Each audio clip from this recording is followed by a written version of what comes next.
Bagaimana sikap kami pengurus masjid? Ada jamaah tabligh mau istirahat, mau iktikaf. Kalau menolak berdosa tidak. Kalau menerima, karena dari dulu yang kami baca jamaah ini termasuk firqah sesat. Pertama, di mana letaknya sesat jamaah tabligh? Jamaah tabligh ini sesat karena berjubah, Nabi pakai jubah. Jamaah tabligh ini sesat karena berjenggot, Nabi berjenggot. Jamaah tabligh ini sesat karena bersorban, Nabi bersorban. Di mana letak sesatnya? Oleh sebab itu jangan mudah menyesatkan orang lain. Sesat menyesatkan itu ada kaedahnya. Ada 10 kaedah dari Majelis Ulama Indonesia. Kalau kena dia salah satu baru dikatakan sesat. Sudah kita kaji di Masjid Al-Kautsar hari Ahad yang lalu. Ada videonya. 10 kriteria MUI tentang sesat.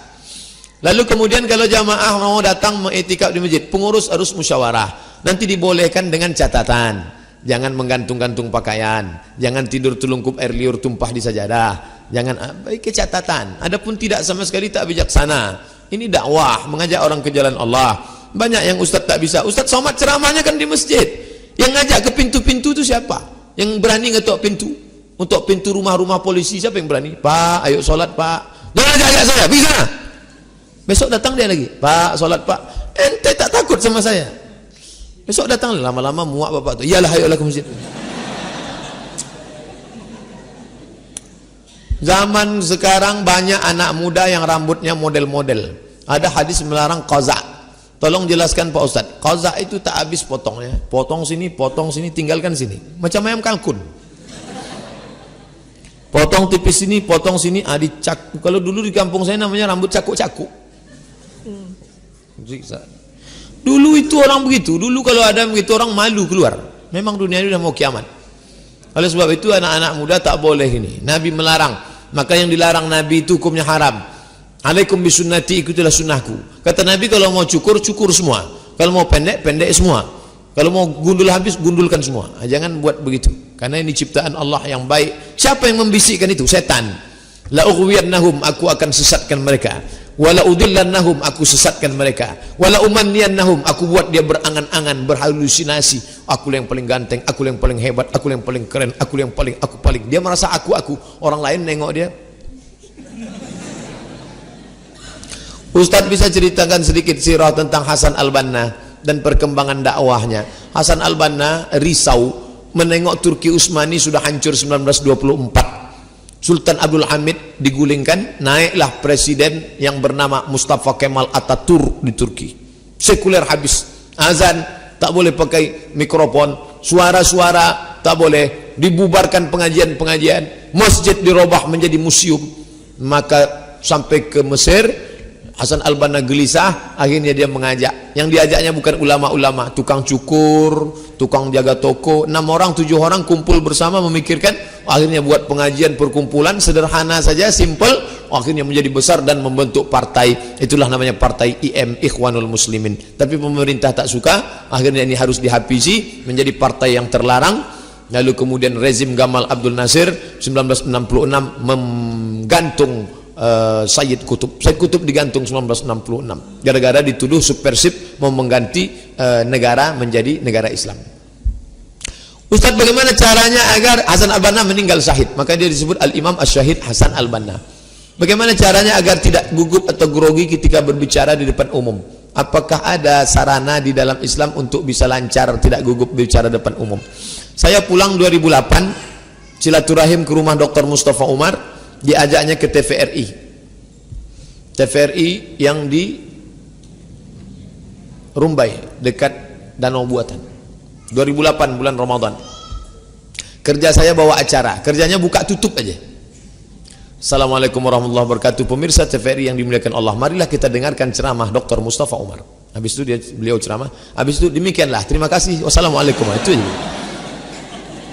Jadi latihan dulu. Masih ada videonya disimpan, pergilah tengok, ada video.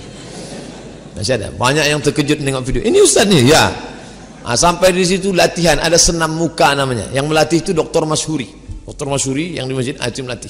Duduk situ nengok kaca. Gini caranya mat, kata dia. Muka ini tarik-tarik ke atas.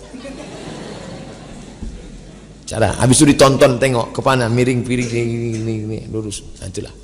Jadi jangan sangka kita ini langsung bisa, enggak, proses latihan. Kalian buat hidupkan api, rekam. Habis itu tengok balik. Itu meniru. Sholat saya di Masjid An-Nur, saya meniru. Malam pertama Ramadan 2008, saya tengok gimana gaya Dr. Mustafa Umar ceramah. Suara tak perlu terlalu tinggi, tenang saja, dan macam berdialog dengan jamaah. Apakah ini bisa, hai jamaah? Tidak, kata jamaah. Bagaimana, katanya? Begitu cara. Besok saya buat. Pas saya ceramah, saya pun buatlah. Mungkinkah wahai jamaah? Tertidur semua mereka. Ini gaya ini tak bisa saya tiru. Tak bisa. Jadi meniru itu salah satu cara. Tapi pada akhirnya kita akan menemukan jati diri kita sendiri. Apa hukumnya bekerja di bea cukai dan kantor pajak?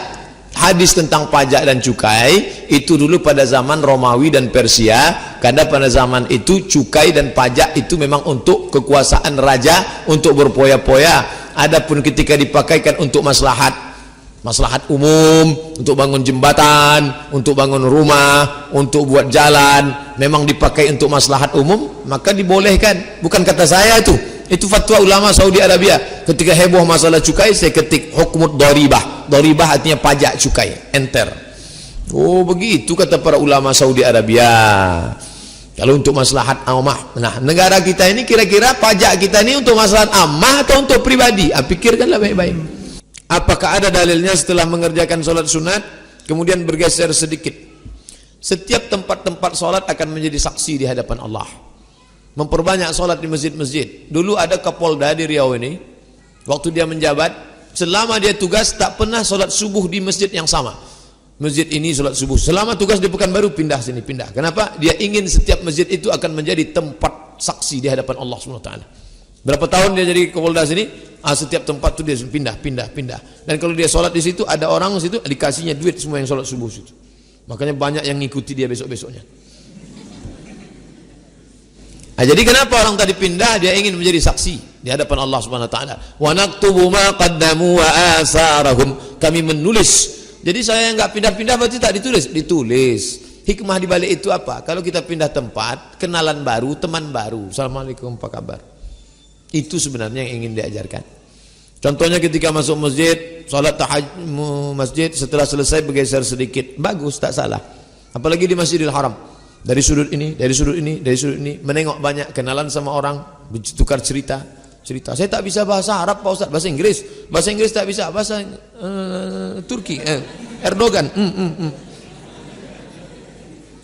Bagaimana caranya menjaga pergaulan dengan para wanita di kelas? Karena saya masih kuliah, jangan bergaul sama wanita. Bergaul sama laki-laki saja. Sama perempuan-perempuan jangan bergaul. Dosen-dosen jangan membagi tugas laki perempuan. Saya kalau bagi tugas laki-laki sama laki-laki, perempuan sama perempuan. Kursi saya bagi dua, sini laki-laki, sini perempuan. Kalau terpaksa betul, apa boleh buat? Darurat. Tapi untuk bergaul tidak. Alah, Ustaz memangnya dulu waktu kuliah enggak bergaul. Laki-laki sama di Al-Azhar, kampus laki-laki perempuan 15 km. Sama anak-anak Indonesia Ustaz tak bergaul. Waktu saya kuliah, mahasiswa Indonesia 2.400 orang. Laki-laki 2.100, perempuan 300. Saya tak dapatan. Makanya saya selamat dari pergaulan. Jangan dengan alasan-alasan la talbisul haqqa bil batil, campur aduk antara hak dan batil. Ustaz, bolehkah saya membangunkan teman sekelas saya untuk ngajak tahajud?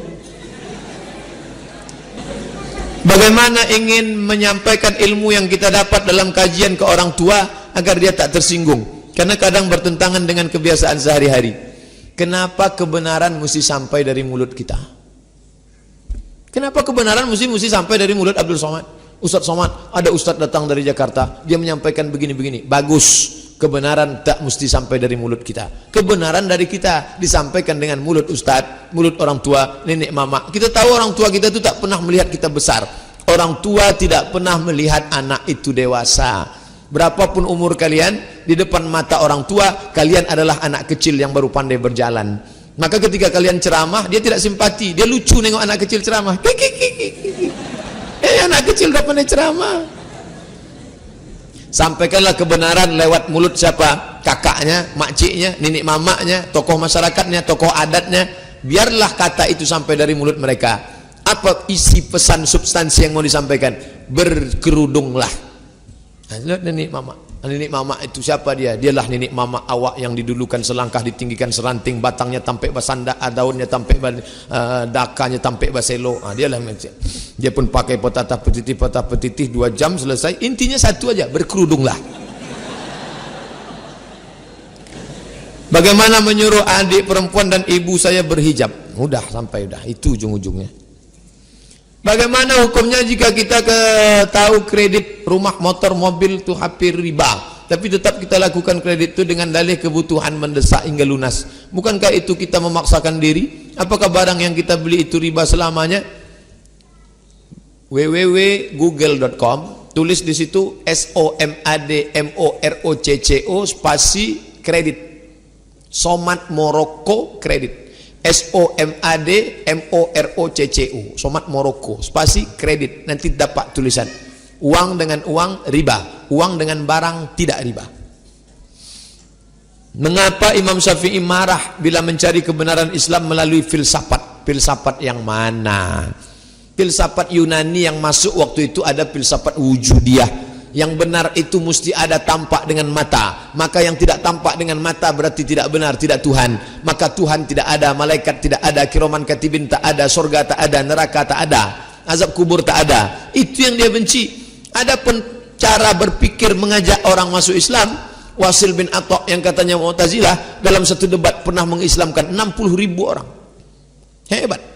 Jadi belajar filsafat, filsafat yang mana? Filsafat cara berpikir yang benar. Adapun filsafat ateis, filsafat yang mengatakan Tuhan sudah mati, itu batil, haram.